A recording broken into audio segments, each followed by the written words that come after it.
their trouble. So if you are able to provide the proper information for people so they can make the right decision, you're going to eliminate all those problems. So the workshop that we have tonight is titled Building, Saving, and Wealth. And I'm going to go through the first. As the information in this presentation should not be interpreted as accounting, investment, legal, or tax advice. It is not an offer to sell or solicitation to buy any security, insurance, or any other financial product. Because of this for educational purpose only, our national campaign for financial literacy is to bring financial awareness and education. Okay, you will not learn in the course of this workshop. However, we hope you learn, gain more confidence, and take action for reaching your goals. Being part of our campaign, we encourage you to help empower others to do the same. Now, the last part is the most important part. It says, to help us preserve the integrity and context of the information, please do not take any photos, videos, or record this workshop. Okay. Now, the clicker is not working right here.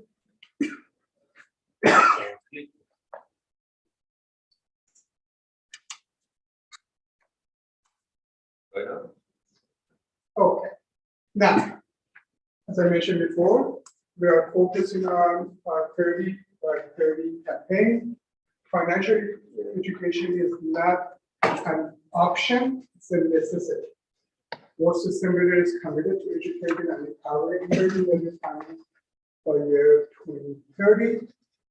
So be part of the campaign that is revolutionizing the financial industry, built with a system that bridges financial education and financial independence. Now, I guess all of us on a daily basis, we receive a lot of information, right? It says, every day we are flooded with information. Many offer financial advice that are unlicensed or without industry experience. And those in the old traditional industry narrowly focus on one or two aspects of your finance. The video is here to help you look at the total picture, the holistic approach. Our workshops educate and empower you to become your own money manager. So before I go further, I know this is the second round of the workshops that we are doing. I know some people were in the first series of workshops. And if you are on all 6 workshops, then we are going to give you a certificate that we need to know, and the person who invited you, they know exactly how many workshops you've been in.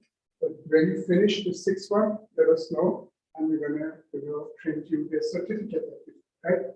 So control your finance and control your future. And how do you control your finance? Anybody knows? Anybody can? Everybody's quiet.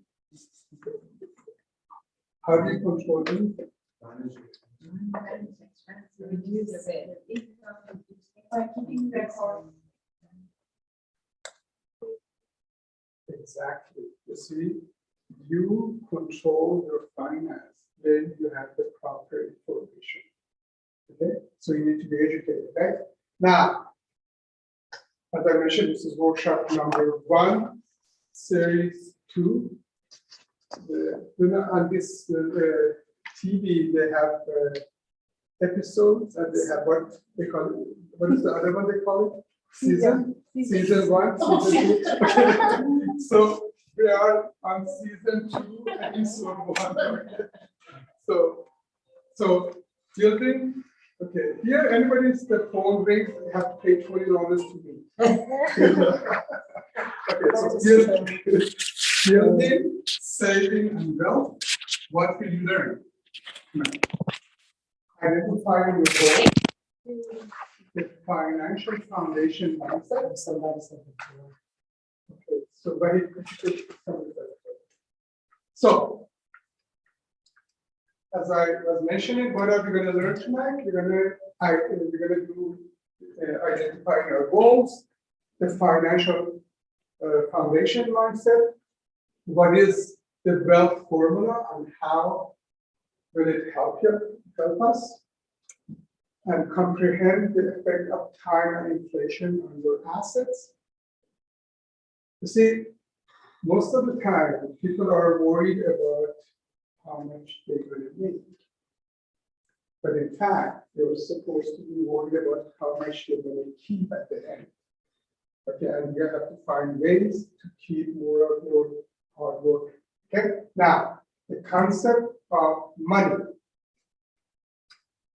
So remember your first job, the first time you earned a paycheck, or the time someone taught you about the value of money.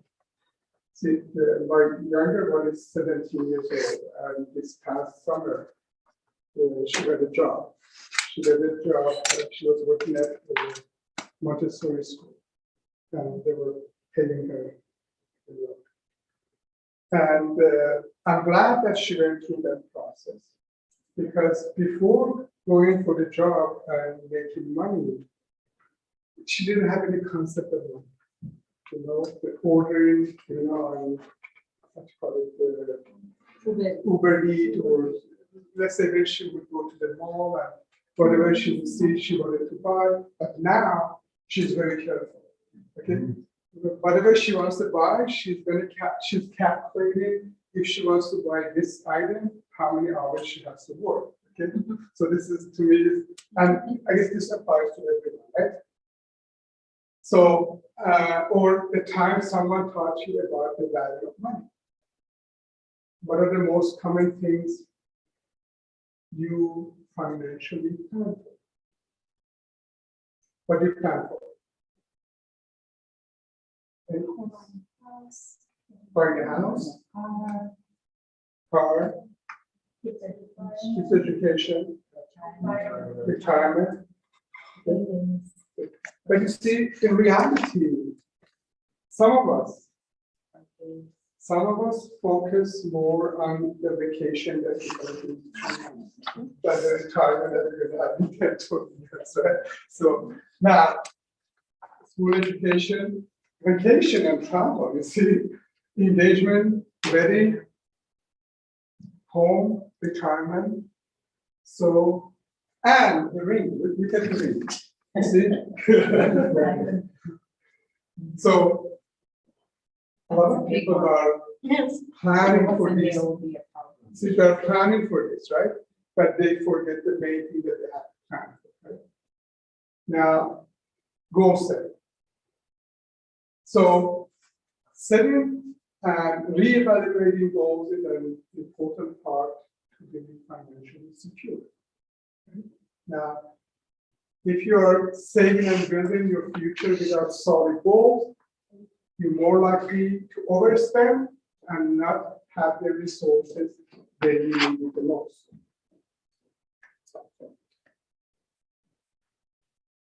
So now we're talking about goal setting. It says financial goals are generally based on the amount and time needed.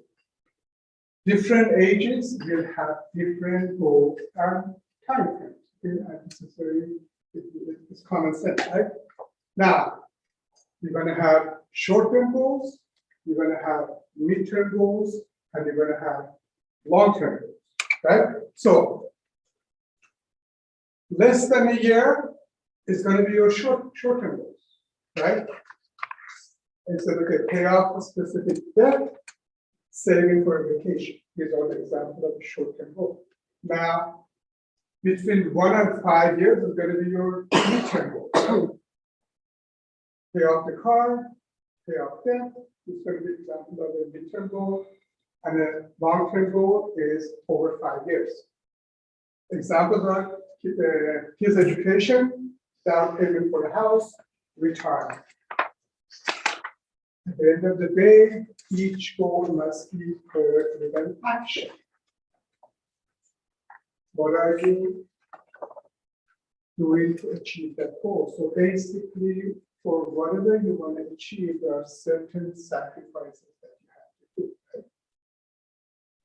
Now, what are you saving for?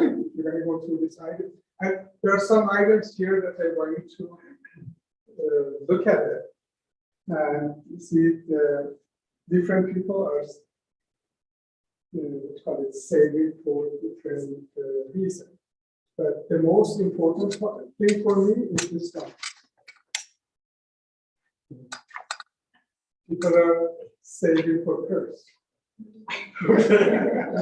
Now, so retirement, okay, this is something that everybody should do, right?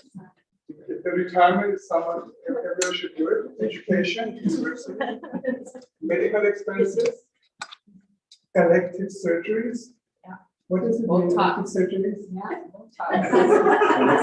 Plastic surgery, yes. No, we don't need that word. Of course. New cars, pay off credit cards, pay off debt, wedding, okay, engagement ring, new home, new appliances, home repair or improvement, vacation and holiday, birthday party, new home, investment properties, moving out for the younger ones, right? Hobbies, recreation, baby, family planning. Which was? Anniversary getaway, road trip, tickets to a concert, big games, outing or show. So these are all could be part of the financial goals. See, a few years back, we recruited a lady and we did the FNA. And we did the financial need analysis, and today I was going to the financial need analysis, and I was asking the expense. The husband told me, okay, so do you want the expense including my wife's purse or excluding my wife's purse? So this is, yeah. Now, how much do I need? Okay. So to help determine how much you need to save, you can use the formula 10-20. Many financial professionals suggest 10 times your annual income in order to meet the insurance need for your family, and 20 times your annual income in order to meet your retirement need. Why do we need 20 years of your income for retirement? It's based on the fact that, okay, usually people retire at age 65 and they say goodbye at age 85. So it's 20 years. So that's the minimum that we need, right? So if you think, let's say your family are living longer, then you need longer. So if you have parents or grandparents who live up to 110, then you need 50 years, okay? So just, you can, look at it in the way you want. And of course, for the people who are part of the workshop or the people who are giving to know us, we have this book, Saving Your Future. You can ask the person who brought you here, they can lend you. You can go and read it and you can present it later on. So we have the formula 10-20. You can have financial need analysis for personal financial strategy and financial calculator. So whichever strategy you use, remember, procrastination is not part of the strategy. And you see, the procrastination is, I guess, everybody is dealing with that problem, right? The things that you're supposed to do today, you postpone it for tomorrow and the next week, and it comes a time that we cannot do what you're trying to do. Okay? Now, so we're going to go and calculate your books, right? And here, we're going to talk about the effect of starting early or waiting longer, right? So let's say if somebody wants to have $1 million at age 65, how much money they need to put aside if the return on their money is 8%, right? Now, if the person is age 25, he or she needs $286.44 per month in order to achieve $1 million. Right? Now, we're going to go to age 35. And I want you to guess how much the person needs to save in order to achieve that value. Any guesses? 600? Okay, how about $670? Right? Now we're going to go to age 45. So I think should be over $1,000. Don't you think so? $1,697. Right? And now, of course, we are not going to go to other ages because the benefit number is almost impossible to achieve, right? Even at 45, let's say you're at age 45, you have no asset, you haven't saved anything, you don't have any money, and you want to build up $1 million at age 65, you need 1,697. So how many people do you know age 45 and they can save almost $1,700 every single month, right? That's too many.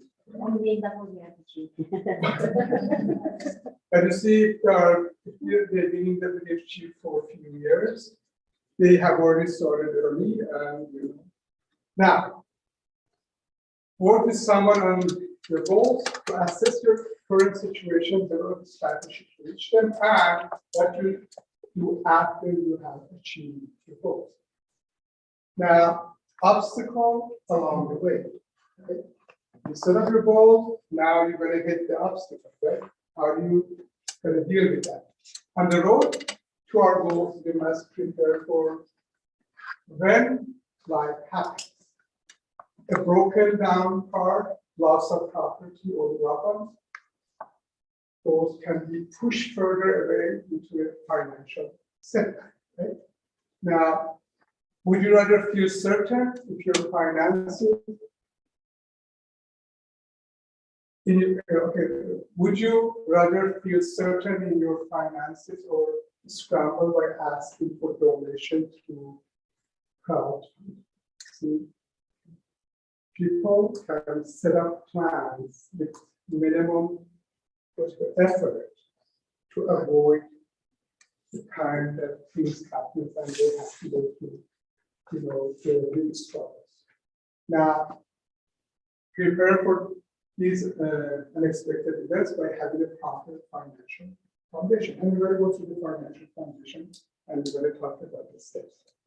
Now, so this is the financial foundation. We're talking about this this is like a wedding cake, right?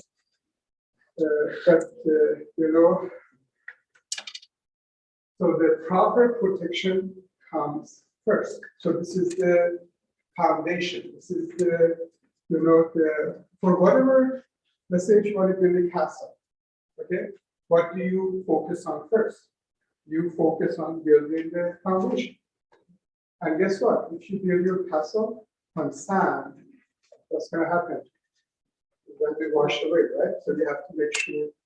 So like building a house, you must build it from the ground up. So we need proper protection. Then we're going to focus on managing our debt. Then we're going to put aside money for emergency fund, and then we're going to have investments. Okay. So building your saving and growing your wealth. And it asks you to attend the following workshops. Okay. Now, we're going to talk about wealth building. Wealth is a mathematical problem, right?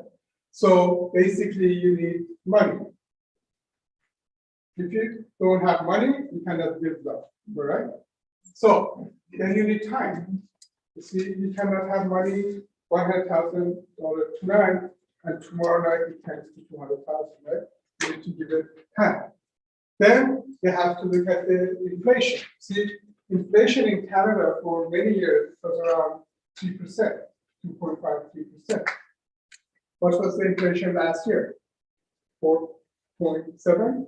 This year it was 7.5. Now this past month was 7. But don't forget that did not include the inflation and the groceries. Inflation and groceries was more than 11%. Okay. Now, so the rate of return and the inflation, and of course, you have to pay taxes, right? CRA is needed for you to make money, right? Now, this is going to be tough. Money doesn't grow on trees. You must work for it. If you want to build wealth, there's a formula for you to build wealth. So, money, time, rate of return, inflation, and taxes are all part of that formula. Now, let's think about money in two ways. Time is money. Right? The expression means that in order to earn money, you must use your time, trading your time for money. You go to work 8 hours, they give you $20 an hour, $31.60, and that's how you exchange your time with money. Now, money making money. This refers to money accruing interest over a period of time. Money is now working for you. And the good thing about money is that money doesn't sleep, right? So this example is in the Saving Your Future book. What's the Saving Your Future book? You have it? You have it? It's you? Who has this? I just want to show people who are on Zoom that the book so they can ask the person who invited them. So basically, this is the book called Saving Your Future, Basic Principle of Building a Financial Foundation. Of course, this is fourth system builder. This is third edition. It's finance 101. Now, time can be for us or against us. Having a lot of time is advantageous, but even with time on our side, not utilizing it can cost us. See what happened here with Mr. Start Early and Mr. Wait Longer. Okay, so we have two people, and they are saving $300 a month, which is $3,600 per year. So Mr. Start Early is going to do the investment for 7 years, and the rate is 8% tax deferred. So it's like the RSP or RSP, whatever account like that, right? Now, we can Mr. Wait Longer to start saving the same amount, $3,600 per year, for 17 years. Okay? In an 8% tax deferred, 7 years after Mr. Start Early starts. So we have, let's say we have Ali and we have Mariam here. Ali starts saving this year for 7 years. Mariam doesn't save anything. After 7 years, Ali stops saving. Now Mariam is going to save for 17 years. Now we want to see the outcome. Okay, and they are both the same kind of plan, tax deferred, and they are getting 8%. Okay, now look at the numbers. So this is Mr. Start Early. If you notice, this is the 7 years. And now, at the end, the contribution is to $25,200. 7 years, each year, $3,600. Right? Now, as I mentioned, Mr. Wait Longer doesn't do anything for the first 7 years. Then he starts saving, and he saves for 17 years. Right? In total, Mr. Wait Longer contributes $61,200, and Mr. Start Early just did $25,200. Okay. Now we have to look at the outcome. What happened? Okay, so the outcome is here. Sorry, the outcome is here. Look, here, only 25,200 brings us 128,000. Here, 61,200, it brings us 131,000. Just $3,000 different at the end, but look at the amount that's going to be, right? So it's almost more than twice, right? Now we're going to talk about rate of return. Rate of return or interest is the percentage of net gain or loss on an investment over time. For example, if you earn $6 on a $100 investment, simply divide the gain by the principal amount. So basically, you have 6% return, right? Now, do you remember the rule of 72, saving your future? I guess over here, everybody knows about rule of 72, right? So basically, the rule of 72 can show us approximately when we invest our money, depending on the interest we get, how many years it's going to take for us to double our money, right? So the rule of 72 shows you how to approximately calculate the effect of compound interest with a very simple formula. So you have 72, you divide it by rate of return, is going to give you the number of years for the money to double. Now, let's say if you have investment that has a return of 4%, you divide 72 by 4, is going to be 18 years. Okay, so I know nobody here is over 25, so basically, if you start saving in an account at this age, when you turn 43, it's going to be double, right? Now, what if our return is 6%? So in this case, if we divide 72 by 6, it's going to give us 12 years. Okay. Double every 12 years. Now, so let's say we're going to go with the 6%. Our initial investment is $10,000. So after 12 years, this is going to be 20,000, right? After 24 years, it's going to be 40,000. After 36 years, it's going to be 81,000, right? Now we're going to go to another return, right? We're going to use 8%. So instead of 6%, now we have 8%. Okay? So again, the initial amount is 10,000, but instead of doubling every 12 years, this time around it's going to double every how many years? 9 years. So in 9 years, it's going to be 19,000, almost 20,000. In 18 years, it's going to be almost 40,000. In 27 years, it's going to be 79, almost 80,000. And in 36 years, it's going to be 159. See, if you look at this part, the end result was 81,000. Here, the end result is almost double, right? But you see, the interest that didn't double. Okay. Okay. So now we're going to go to the 10%.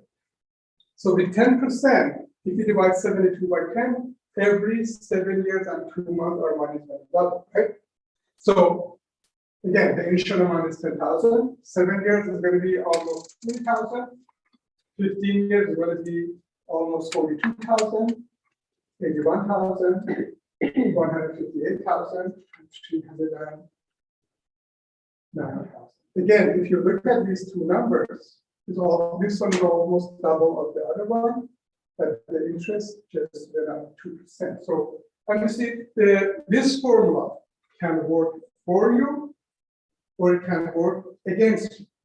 If you have money saved somewhere and it gives you this return, the formula is working for you. But if you have a credit card debt and you're paying 18%, 19%, 20%, this is going to work against you, right? Now we're going to go through some examples. If you put 100,000 into an account and in 9 years, it guarantees to double to 200,000. What is your rate of return? Any volunteer wants to tell me? It's a very simple mathematical. Okay, so remember rule of 72? What did we do with rule of 72? We took 72 divided by rate of return, right? Here is different, right? Instead of dividing it by rate of return, we have to divide it by number of years. It's going to give us the rate of return. So 72 exactly divided by 9 is going to give you 8%. Now, if you ignore paying the balance on one of your credit cards and the interest rate is 18%, in how many years will you double, will your debt will be doubled? So 18%, so in 4 years, the amount that you owe is going to be doubled, right? And using the previous table, at a 10% rate of return, approximately how much money would you have after 42 years? Remember the first example that we had, the 100,000, and the rate of return was 8%. Now we are going to 10%. So how much? So this formula is very simple. Everyone can understand it. But remember, when you are spending money, and it's not your money, it means we borrow the money, and you're investing or using your credit card. Remember about this rule, and also when you're investing. Now, we're going to go to inflation. So it says since 1958, the average inflation rate in Canada is 3.6%. So it means since the year before I was born, this was a very long time. Okay? So if they keep the interest rate 3%, so I guess my gray shop that they laugh because they know that I'm not supposed to laugh when I talk about my age. Okay? So basically, since 1958, the inflation on average of 2.6. But we mentioned just a few years back that last year was 4.7. This year is already 7 and above, right? Now, we're going to look at some stats, right? We're looking at 70s, 90s, and today, right? And we're going to go to the price of home, gas, loaf of bread, and wages, right? So in 1970, average, oh my God, 23,000. 23,450 average house. Okay? And gas was 36 cents, right? And loaf of bread, 28 cents. Wages, 20,000 per year. Okay? But you see, when you go through these numbers, you will see wages haven't gone up as much as other items gone up, right? So in 1990s, the average house was 123,000. So 6 times almost, right? Loaf of bread almost twice. I'm sorry, gas almost twice. Loaf of bread almost 3 times. six Six times. And wages just More than that. 1.5. Okay? Wow. But now we got today. Average house. I don't know. I don't know where is this house. No, no. Maybe Calgary, Princeton, take the overall. So, and now the gas prices. Where did we get it? 126 gas price. What was the last one? Okay. And loaf of bread, 284. And again, the wages didn't go as much. So basically, for the people who are working and having a salary, even if they give them a raise equal to the inflation, it shows us that they're always going to be the same thing. There is no room for advancement, right? Unless you make a lot more money than the inflation, right?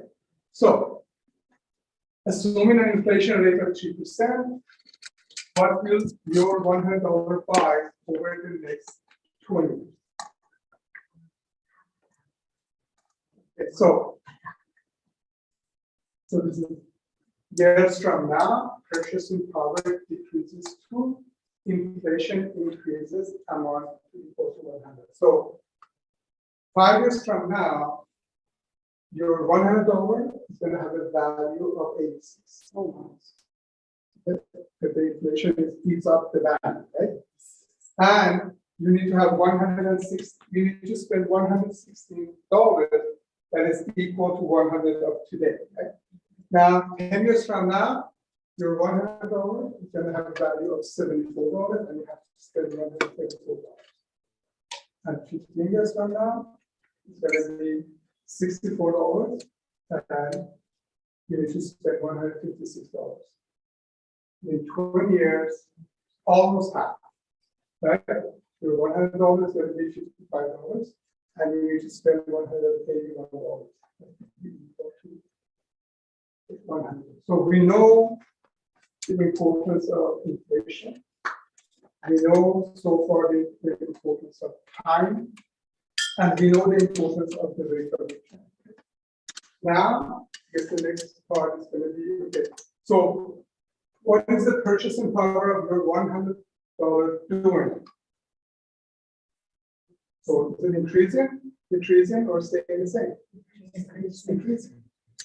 So if it would stay the same, it would mean there is inflation is at 0, right? Based on inflation, how much would you need in 20 years to have the same purchasing power? Remember, 181. Okay. How much would you need to retire in 20 years? Okay. So I remember when I joined the PhD 20 years ago, they told me you can retire with $1 million when you turn 65. But nowadays, I don't think anybody can retire $1 million, right? So, and then how much would you need to retire for 20 years? Because, you know, when the retirement comes, income stops, but the expenses continue, right? Even if you pay up your house, you still have to pay property tax, utilities, repair, buying gifts for your grandkids, okay, going on vacation, all those things, right? So now, the beautiful house. See, when I started my first job in 1995, and you know, when I was going through university, I was a very poor student because I couldn't get OSA, so I had to work and I had to, you know, go to school. So after, you know, many years, the struggle paid off, and I got a job. So I got a job. They told me it's going to be how much is going to be your salary, and then after 2 weeks, I got my paycheck, and I was expecting something different. But then I opened, in those days, it was a pay stub, so it was not electronic, right? So they would give you a pay stub, they would deposit the money to your account, but they would give you a pay stub. So I looked at the pay stub, and the money that they made was a lot different than the money that was deposited to the account. And I turned to my colleague, his name was John. I said, John, I think there's something wrong with my pay stub. And he was wrong there. They said, welcome to the problem. So you work, but before the money comes to your hands, you have to pay tax, right? Now, 3 categories of tax free. Tax now means that any earnings from these accounts must be taxed for that year. Then we have tax later or tax deferred. Refers to money you put into an account as a pre-tax money that you have not yet paid tax on it, but you will pay tax later when you withdraw them. These accounts are also called tax deferred accounts, right? And we have tax advantage, means you generally won't pay tax when you withdraw money from your account. So very simple. Tax now, tax later, or tax deferred, or never tax, right? Now we are having some accounts here, and we're going to see, which tax applies to each of this account. What about the saving account? You can see if you have a saving account and you have money in that account, every year you're going to receive a statement from the bank. They're going to tell you exactly how much money you made, and you're going to take that statement to your accountant. They're going to add that money to whatever other income you have, and you're going to pay tax, right? So it's going to be tax now. RSP, tax later. So RESP, again, is tax later, and then TFSA, tax advantage. Okay. You see, I have a problem with the name here. Okay, this is not part of the presentation, but I'm going to mention. I have a problem with the name of this account. It says tax-free saving account, and it shows the banks have a lot of power over the government. See, when you say tax-free saving account, the first thing comes to anybody's mind that you have to go to the bank and you have to open that account there. All right? Nothing else comes to your mind, right? But then this can be opened at any financial institution. It can be opened in an investment institution, insurance institution. So when saving, you want to consider the effect that taxes can have on your income. So basically, reduce the tax. You want to reduce the impact of the tax, right? Now, tax now, as we mentioned before, checking, saving, GIC, mutual fund, etc. Of course, this mutual fund is not in RRSP, it's outside of RRSP, right? Now we have tax later, the RRSP, RRF, DIRA, RRSP, and annuities and pension, so it's going to be tax later. And then we have tax advantages. Of course, we have tax-free saving account, and we have certain life insurance benefits that will be tax-free, tax insurance, and primary residence. Of course, the primary residence in Canada, in states, there are different rules. But right now, they are only considering Canada. So, unless anybody wants to move to the United States, right? Now, so we're going to again go back to the wealth formula. So if you have $100 and you gain 4%, it means you're going to make $4. Right? Now, if your tax bracket is 25%, you're going to pay $1 in tax. It's the federal and provincial combined. Right? So it means after tax, you have made $3. So your $100 has become 103. But we have another problem. The other problem is that it is 1 year past. So we have something called inflation.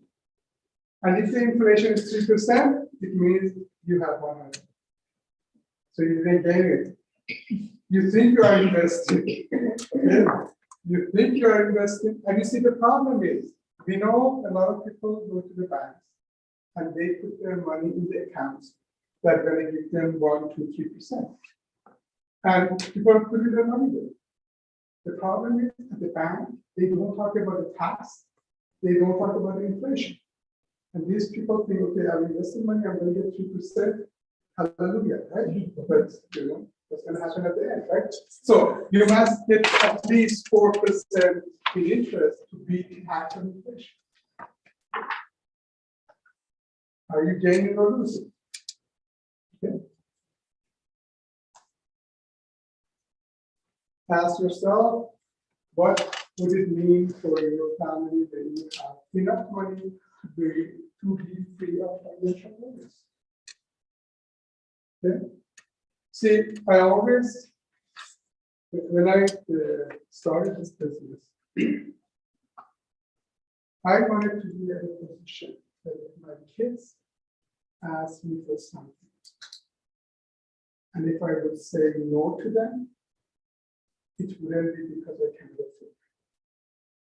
I say no to them because it's not good for them. I don't want to be in a position that I say no because I can afford it. So now, what does it mean for your family's future, knowing you and your children understand how money works? Whatever your goals are, long-term or short-term, the journey begins by building a solid financial foundation and understanding the goals. Now, believing in your future, you can become financially independent and you have a plan of action. So increase your cash flow. See, if your expenses is more than your income, it means the difference is going to come from your line of credit, from your credit card. Now, to avoid that, you need to increase the income or you need to decrease the expenses, right? But I'm always in a favor of increasing your income to be able to take care of your expense, right? Make more money than you can while you have multiple sources of income. Now, spend less, save more. Rebalance your budget, increase your saving, reduce your debt and liabilities. You can be debt-free and understand how money works. Become your own money manager. Have a clear financial goal, build a solid financial foundation. Have a life purpose, build a legacy. Embrace change and expect to succeed. Change your habits, expect to win. Financial independence is not a dream, it's often just a decision. Okay, so we have some testimonials from people who have run through our workshops. The financial education literacy with applied knowledge will serve your future life. Though we started from scratch in our 20s, we were able to achieve our first 1 million saved goal and are very proud of our money management discipline. Since we are excited to achieve our next financial goals, and this time for sure it will take that. Right? So only you can take the steps necessary for your future. One of the greatest miracles is that you can change your life simply by changing the way you think. Yes. We are talking about, this is going to be your homework. Connect with the person who invited you, be part of 30 million financially educated. So join the campaign and bring someone to a workshop. See, if the information that you are receiving now is useful to you, I'm sure it's going to be useful to your friends and family, right? So invite them, let them come and see it, with their own eyes, right? So join the campaign and bring someone to the workshop. So these are the workshops. Building, saving, and wealth. This is the one that we already did. The next one is going to be increase cash flow and manage debt. Then the third one is going to be preparing with proper protection. And the fourth one is going to be understanding asset accumulation strategies. Fifth one is going to be fulfilling long-term goals. And the last one is going to be preserving your wealth and state. So work with a financial professional to help you improve your financial strategy. So this is my presentation. Thanks very much everyone for joining us. So this workshop, the second one, again, is going to be next Monday at 7 p.m. Thank you, guys. That's true. Islam weekend. Let's have Thanksgiving. Thanksgiving next Monday? Yes. Okay, so if it's Thanksgiving, I prefer to push it to the following week because I rather people be able to come, more people come. We're gonna talk to assembly, so maybe next Monday we're gonna have. Yes. the You following see, Monday. she's the happiest lady. The following No, Monday. Okay, guys, thank you very much. Thank you.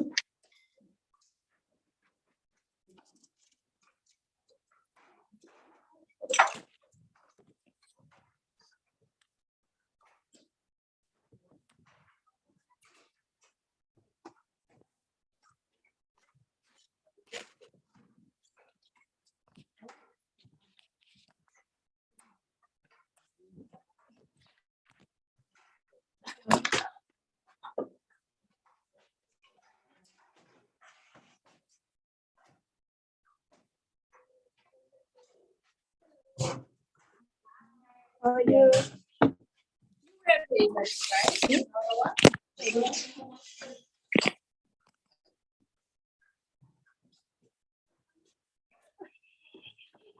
Nãy giờ đang tán ngủ không con mắm đó.